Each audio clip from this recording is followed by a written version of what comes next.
Bonjour à tous, j'espère que vous allez excellemment bien. Aujourd'hui, on se retrouve pour parler cyclisme, pour faire la présentation d'une nouvelle équipe du calendrier, enfin du World Tour, pas du tout du calendrier. On va parler de EF Education Easy Post pour cette année 2023. On va revenir sur la performance de cette équipe américaine pendant cette saison 2022. Puis on reviendra également sur l'effectif, sur les changements, les transferts. Ils sont importants dans cette équipe. Et puis on parlera de tout ça dans cette vidéo. N'hésitez pas à vous abonner à la chaîne, à réagir dans les commentaires, à mettre un pouce bleu, à partager la vidéo sur les réseaux sociaux, notamment auprès de vos proches si vous pensez que ça peut les intéresser. N'hésitez pas à rajouter la petite cloche également, comme ça vous êtes au courant des dernières vidéos qui sortent sur la chaîne. Dans les commentaires, n'hésitez pas à me donner vos 5-6 coureurs que vous allez suivre dans cette équipe cette année. N'hésitez pas à me dire ce que vous pensez que cette équipe est capable de faire également en 2023.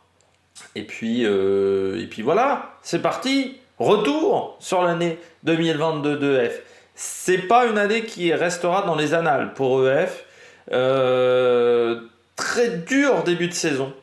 Vraiment, jusqu'au mois de mai, on avait quand même de sacrés doutes sur la capacité qu'aurait cette équipe à résister peut-être au retour de la Loto. Et pourtant, cette équipe avait de la marche sur la Loto en début de saison 2022. 18e seulement au niveau du nombre de points marqués, 5643 points, c'est 400 points de moins que la totale. En comparaison, si on compare à Arkea, c'est 1500 points de moins que Arkea. Alors, je veux bien être sympa avec Jonathan Waters quand il nous dit on vise les meilleures courses du calendrier. Oui, ça serait bien également de viser parfois des résultats sur ces meilleures courses du calendrier, parce que ça montre qu'il y a eu un problème. Heureusement, vous avez Kort Nielsen qui a permis à l'équipe de récupérer quand même quelques points grâce aux victoires d'étape. Je rappelle qu'il y a une victoire d'étape sur le Tour de France et 125 points. Et qu'il y a eu des résultats à droite à gauche. Il y a eu également les bonnes performances de Piccolo en fin de saison. Mais ça a été quand même extrêmement compliqué pour cette équipe qui a un effectif qui est vieillissant. Ils l'ont un peu rajeuni quand même cette année, il faut le dire. Mais ça a été un vrai problème et EF doit être au niveau, par exemple, d'une équipe comme AG2R. Voilà, doit être aux alentours de 6000, 7000 points sur l'année et ils étaient loin de ça. Ça a été un vrai problème. C'est vrai que quand on regarde les meilleurs résultats de l'équipe, il n'y a pas grand chose à se mettre sous la dent. On a la 12e place de Nelson Poles sur le Tour de France. C'est lui qui a rapporté le plus de points. C'est le résultat qui a rapporté le plus de points sur l'année. On a Chavez également qui a fait 7e du Dauphiné. Mais Chavez, quand même, coureur très irrégulier. Mais voilà, Rigoberto Urán, il a fini 25e du Tour de France. Et il est quand même dans les top résultats sur Pro Cycling Stats. C'est pour vous dire quand même les gros soucis qu'a eu cette équipe au cours de saison. Heureusement qu'il y a eu Hugh Carty également qui a amené des points à cette équipe. Mais c'était trop faible et ils sont quand même passés pas loin de la correctionnelle. À un moment, on les voyait, enfin moi je les voyais vraiment arriver, repasser par la division des Pro Teams. Parce que vraiment c'était mal embarqué au mois de mai, encore une fois, mai-juin, je me souviens des vidéos le maintien où je trouvais que cette équipe se retrouvait quand même en grande difficulté. Au niveau du nombre de victoires, alors j'ai 9 sur Pro Cycling Stats, mais sur CQ Ranking, j'en ai 10, ce qui fait que ça le place 30e, cette formation, ce qui est quand même pas fou. 30 victoires sur une saison, c'est moins que certaines équipes continentales comme Coratec, comme Elkoff Casper, comme Bolton Equities, également Black Box Pro Cycling, toujours très long à dire. C'est derrière la Continental Groupama, par exemple, en termes de nombre de victoires. C'est quand même pas foufou de la part de EF. Alors, parmi les victoires en cette année 2023 de la formation EF, eh bien, il y a le titre. C'est ça la 10e victoire. Il y a une victoire sans le maillot de EF Pro Cycling. C'était le titre de champion d'Europe du contre-la-montre de Stéphane Bissegger. Et on rajoute à ça 9 victoires sous les couleurs de l'équipe EF, avec la première étape de l'étape 3 de l'UAE Tour, un contre-la-montre pour Stefan Bissegger, Magnus Cort Nielsen sur Grand Camino l'étape 1, Marc Padoun l'étape 4 de Grand Camino, c'était un contre-la-montre, Ben Guerrero sur la Mont Ventoux Dénivelé Challenge, Ben Haley champion de contre-la-montre d'Irlande, Merawi Kodou champion sur route d'Érythrée, Cort Nielsen, vainqueur de l'étape 10 du Tour de France, 17e étape de la Vuelta pour Rigoberto Urán et la Japan Cup Cycle Road Race en toute fin de saison pour Nelson Poles. 9 victoires sur une année, c'est l'une des plus mauvaises saisons. Il faut remonter à 2018 où il n'y a eu que 6 victoires et en 2007 avec seulement 6 victoires, mais à l'époque l'équipe n'était pas en World Tour. Donc en 2007, en 2018 si, mais donc il faut remonter vraiment à 2018 et on est très loin quand même de la période phase de cette équipe entre 2009 et 2011 et même 2012, on était à plus de 20 victoires par saison. Ça serait bien de retrouver un petit peu le rendement que cette équipe a pu avoir à une époque quand elle avait d'autres noms de sponsors. Du côté des transferts pour cette saison, eh bien pas mal de changements avec le départ à la retraite de Sébastien Langeveld et de Alex Howes, comme Hideto Nakane également qui prennent leur retraite. Daniel Arroyave, lui, rejoint une équipe continentale colombienne. Ruben Guerrero rejoint la Movistar. Et puis la Clam Norton, pour l'instant, n'a toujours pas trouvé de point de chute. On ne sait pas s'il va continuer sa carrière. Et puis Michael Valgren, lui, va repartir dans l'équipe de développement. Il a eu une grosse chute. Beaucoup de problèmes au niveau du bassin du côté de Michael Valgren. Et il a eu une saison blanche. Donc voilà, il va repartir en développement pour retrouver un petit peu du rythme avant de revenir peut-être dans l'équipe 1 de cette formation. Du côté des arrivées, nous avons Richard Carapaz et Andrei Amador qui viennent d'Ineos. Nous avons Michael Honoré qui vient de Quick-Step et puis Stéphane Debode qui vient d'Astana, le sud-africain. Ce qui fait que l'effectif 2023 est composé de 30 coureurs, alors que l'effectif 2022 était composé de 33 coureurs, alors avec pas mal de coureurs qui étaient arrivés en cours de saison. Ce qui fait donc une différence quand même, 3 coureurs en moins. Et donc un effectif où le plus jeune coureur a 21 ans, 2 coureurs qui ont 21 ans, c'est Georg Steinhauser et Andrea Piccolo, et le coureur le plus âgé, c'est André Amador qui a 36 ans. Bon, voilà, on est toujours sur un effectif qui est un peu rajeuni quand même. Les coureurs qui ont plus de 30 ans, ils ne sont plus que 5-6, alors qu'à une époque, ils étaient nombreux. Et puis, on a pas mal de coureurs maintenant qui ont moins de 25 ans. Ils sont 10 coureurs à avoir moins de 25 ans.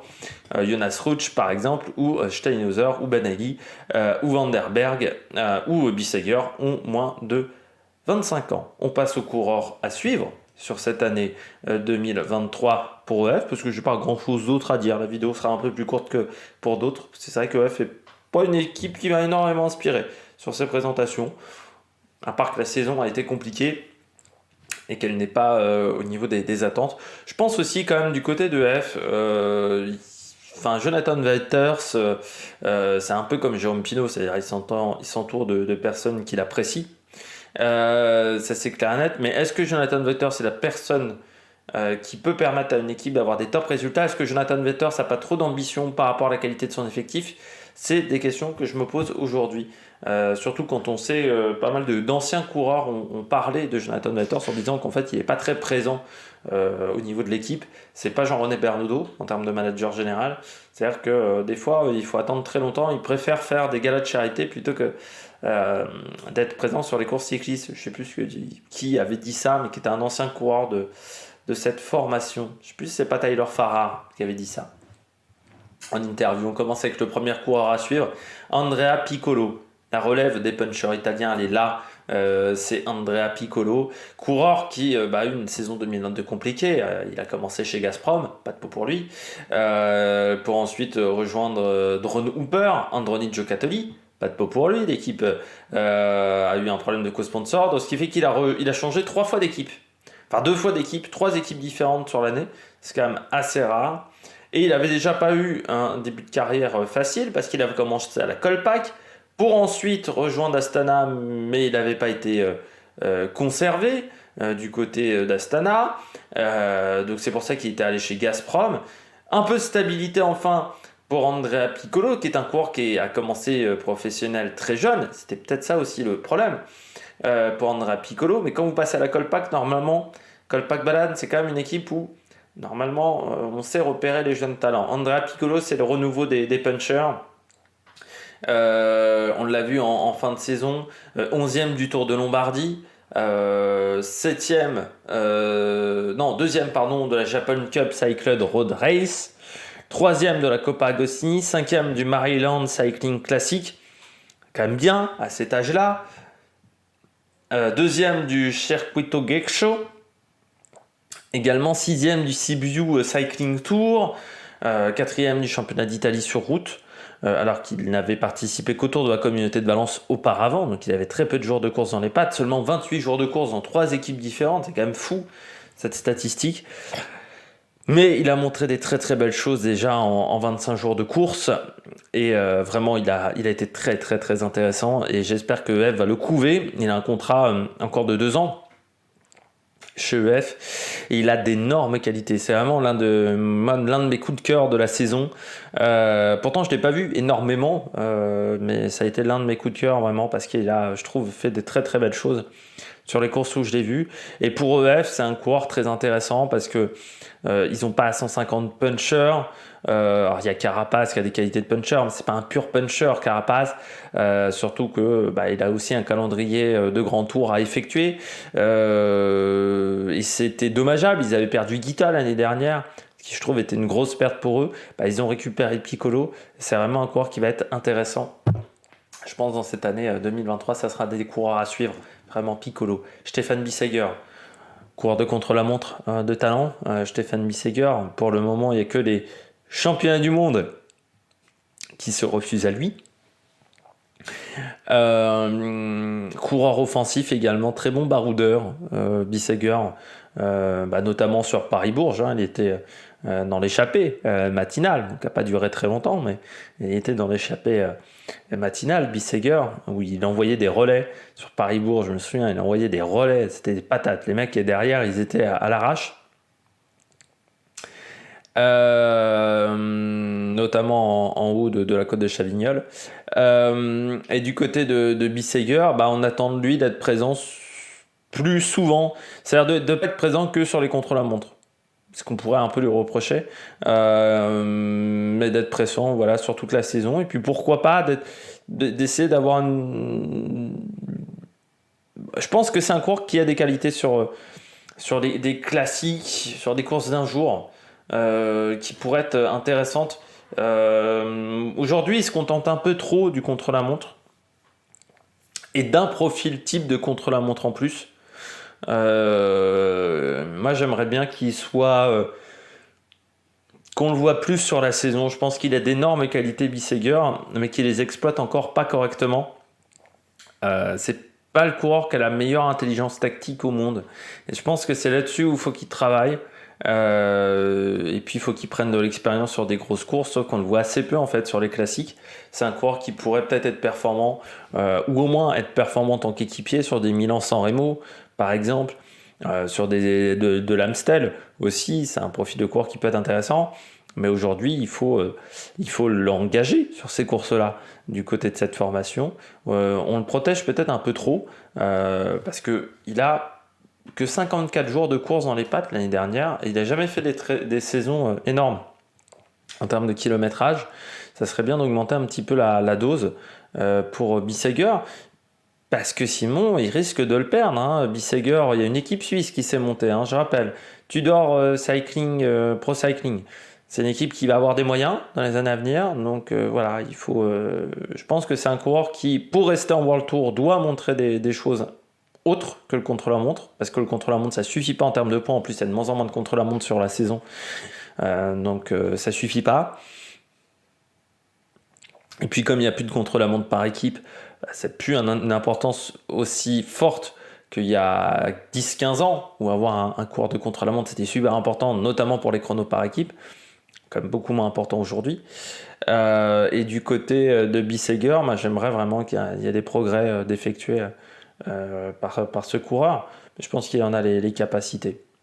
Donc voilà, c'est pour ça que je pense que c'est un coureur à suivre, parce que certes, il y aura des chronos, mais surtout pour voir son niveau de performance en dehors des contre-la-montre. Richard Carapaz, un transfert un petit peu surprise. On ne l'attendait pas chez EF. On l'attendait dans d'autres équipes que EF au départ. Tour de France Volta, ça c'est son programme prévu. Carapaz, il va faire du bien à cette formation, parce que il n'y avait plus que Uran et Paulès, hein, c'est pas suffisant, je pense, pour aller jouer le général des grands tours. Et il arrive avec Amador, qui est un super équipier. Et il a avec lui maintenant Uran, qui aura peut-être un rôle d'équipier, Nelson Paulès.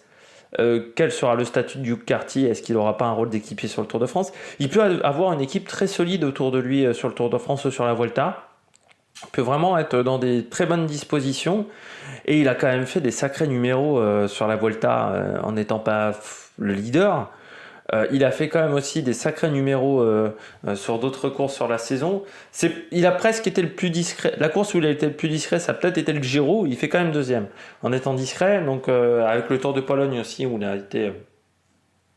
C'était une course de reprise pour lui, le Tour de Pologne. Mais c'est un coureur vraiment qui a été intéressant, malgré un début de saison qui a été émaillé par la Covid. Ça a été un vrai problème pour lui, la Covid. Mais c'est un coureur qui a été quand même très bon, notamment en fin de saison, qui a réussi à garder pas mal de fraîcheur. Moi, je me souviens également de sa victoire sur le Tour de Catalogne. Le duo normand avec Ikita, qui a quand même été super surprenant et impressionnant. Et c'est un coureur qui est tout le temps là. Carapaz, donc c'est un coureur sur lequel il faut compter. C'est un coureur en plus qui a envie de montrer beaucoup de choses, je pense. C'est un coureur qui a eu une dernière année chez Ineos qui n'a pas été forcément facile.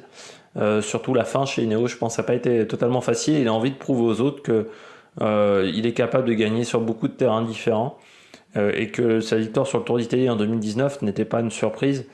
Il a envie d'être là, d'être au contact. Et je pense que c'est un coureur sur lequel il faudra compter cette année. Et il a envie, il a vraiment envie. Alors le seul problème, c'est de savoir comment il s'habituera à sa nouvelle équipe. Mais l'avantage, c'est qu'il y aura beaucoup de coureurs sud-américains avec lui. Il vient pas tout seul. Ça aussi, c'est bien de venir avec une tête que tu connais d'une ancienne équipe. Et puis, bon, il y a Uran aussi, qui est sud-américain. Et puis, bon, il s'est adapté déjà à Ineos, qui n'est pas l'équipe qui a le plus de sud-américains. Donc, c'est un coureur qui a vraiment des qualités pour faire la différence. Et c'est un coureur qui sera intéressant pour marquer des points aussi pour EF, parce qu'il est capable d'être performant sur beaucoup de terrains. Marc Padoun, moi je considère que 2022 a été une mauvaise saison pour Marc Padoun, parce qu'il y a aussi, c'est pas facile. Le mec est né à Donetsk, hein. Donc voilà, pile là où il y a les affrontements.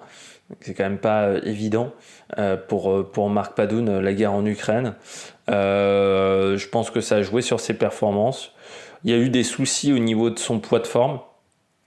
Et tout le monde l'a dit chez Bahreïn que c'est un coureur qui est boulimique. Donc forcément, dans ce genre de situation, pour être performant, il faut être bien dans sa tête. Guerre en Ukraine fait que tu n'es pas bien dans ta tête.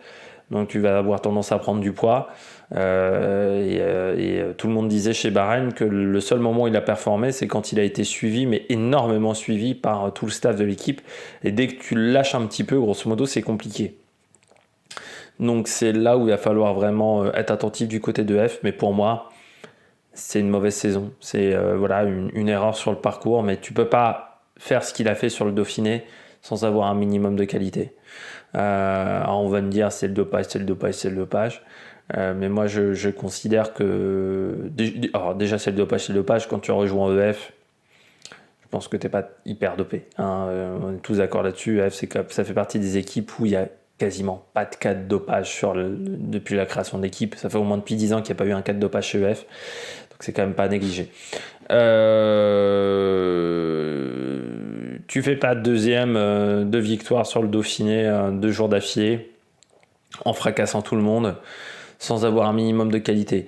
Donc je pense que voilà, il y a eu la guerre en Ukraine parce qu'il avait fait un bon début de saison et que ça lui a coûté cher. À lui de se remettre la tête à l'endroit. Je pense qu'il en est capable. Je pense qu'il a les capacités de le faire. Donc voilà, on attend qu'il revienne au top. Moi j'attends qu'il revienne au top parce que c'est un coureur qui m'avait impressionné sur des qualités un petit peu de grimpeur rouleur, un peu en puissance, un peu, bon, là je vais citer un coureur dopé, mais un peu à la Lance Armstrong. Donc moi j'aimerais revoir ça parce que ça change un petit peu du reste du cyclisme, la manière dont court Marc Padoun. Mais pour ça il faudra qu'il soit bien dans sa tête en 2023. Donc c'est pas si sûr que ça. Et puis on termine avec Mickaël Honoré. Bonne recrue pour cette équipe. Ça va être une recrue importante sur les classiques flandriennes. Et important également pour aider dans les classiques ardennaises. Un Piccolo par exemple. Parce que c'est un coureur qui a des qualités de puncher aussi, hein, et Honoré, bah, il va avoir l'avantage d'avoir les coudées franches sur les classiques ardennaises, flandriennes, pardon, et ça c'est un plus. C'est vrai que chez Quick-Step, il était dans l'ombre d'autres coureurs, c'était pas forcément évident à vivre, hein, d'être dans l'ombre de Casper Asgreen par exemple, d'être dans l'ombre d'un Florian Sénéchal. Là, chez EF, il se retrouve presque à être titulaire indiscutable avec Bettiol. Ils sont deux. Mais bon, Bettiol, ces derniers temps, sur les classiques pavés, ça n'a pas été fou. Donc ça va être très intéressant. C'est un coureur qui a encore des qualités. Il a fait 15e des derniers championnats du monde, 6e du Grand Prix de Québec, 11e du Grand Prix de Montréal. Puis même, enfin voilà, c'est un coureur qui a des qualités, qui également est capable de prendre des échappées. Je pense que c'est un coureur qui est capable également de faire des bons résultats. 23e de la Classica San-Sébastien. Donc avec une équipe comme EF, alors que sur la Classica San-Sébastien en plus, il y a Remco Evenepoel qui est devant. Donc je pense que c'est un coureur qui vraiment va retrouver de la liberté. Et le fait de changer d'air, ça va lui faire du bien. En plus, il retrouve Kort Nielsen. Donc ça va être vraiment bien, je pense, pour lui. C'est un bon choix de carrière, je pense, pour Valgren. Et c'est pour Honoré, pardon. Et j'allais dire Valgren. C'est également un bon choix pour EF. Donc je pense que c'est du gagnant-gagnant. Et on devrait le voir dès le Tour de Lander, Valgren, avec un gros début de saison pour le coureur danois. Et puis je termine avec Magnus Cort Nielsen. Que dire que de Cort Nielsen, à part que c'est un coureur qui arrivera toujours à nous surprendre. Le roi des victoires d'étape sur les grands tours. Là, son objectif cette année, c'est d'aller en gagner une sur le Giro. Il avait eu un Giro compliqué l'année dernière. Il n'en avait fait qu'un. C'était son premier Giro. Il a eu un premier Giro compliqué. Là, ça va être son deuxième Giro. C'est la deuxième fois qu'il va faire Giro Tour de France d'affilée aussi. Donc, il va avoir pris de l'expérience dans cette transition. 5e du dernier Tour du Danemark, 6e de la Marineland Cycling Classic, victoire d'étape donc à Megève sur le Tour de France, vainqueur également de la première étape de Grande Camino. Voilà, c'est un coureur qui arrive toujours à être présent, et je trouve que depuis qu'il essaye plus forcément de faire des sprints, ce qui a été le cas à une époque où il tentait de gagner des sprints massifs, ce qui aujourd'hui est plus son objectif, je trouve qu'il a progressé en boss. Et aujourd'hui, ça devient un coureur très dangereux et pas facile à battre dans les échappées, parce qu'il arrive toujours à bien se démerder. Hein. Normalement, Cort Nielsen, ça fait partie des coureurs qui sont très dangereux et très difficiles à battre dans les échappées. Et on l'a vu notamment cette année sur le Tour de France. Donc voilà, le roi des victoires des victoires d'étape. Il a un palmarès sur les victoires d'étape qui est assez fort. 23 victoires hein, déjà dans sa carrière. Cort Nielsen, c'est pas un serial gagneur, mais par contre il en gagne des belles. Hein. 2 étapes sur Paris-Nice, 2 étapes sur le Tour de France, 6 sur le Tour d'Espagne, 4 sur le Tour du Danemark. C'est quand même quelqu'un qui est capable d'être très fort. Et il a eu un début de saison un peu compliqué l'année dernière, mais je pense que c'était le contre-coup d'une saison 2021 où il avait fini vraiment sur les chapeaux de roue. Il a eu un petit peu du mal à se remettre dedans. Mais après le Giro, ça a vraiment été bon. Et déjà, le Giro n'est pas non plus catastrophique hein, pour Cort Nielsen, mais notamment quand il prend la 3e place, ils sont 4 dans l'échappée. Donc normalement, il aurait dû gagner ce jour-là. On sentait qu'il n'était pas encore au top de sa forme. Il est vraiment passé au top de sa forme sur le Tour de France. Donc on va voir maintenant ce que ça va donner avec une année d'expérience en plus sur l'enchaînement Tour d'Italie, Tour de France. Pour Cort Nielsen, ça va être très intéressant. Le maillot 2023 pour l'instant n'a pas été diffusé, affiché par EF. C'est une équipe qui a toujours tendance à annoncer ses maillots extrêmement tard. Je pense qu'il y aura du rose, je pense qu'il y aura du violet sur ce maillot. On ne devrait pas avoir vraiment de surprise sur le maillot de l'équipe EF, qui est, c'est vrai, l'un des plus facilement reconnaissables dans le peloton. C'est-à-dire qu'il n'y a pas d'autre équipe qui a un maillot comme ça. C'est bien parfois de oser au niveau des couleurs, mais ils ont toujours un maillot qui est assez fantastique du côté de EF. Je pense qu'ils ne vont pas se rater cette année encore. J'espère que vous avez aimé cette vidéo. Si vous avez aimé cette vidéo, n'hésitez pas à vous abonner à la chaîne, à réagir dans les commentaires, à mettre un pouce bleu. Et puis nous, on se retrouve pour de nouvelles aventures sur la Meilleure Production. Ciao, ciao!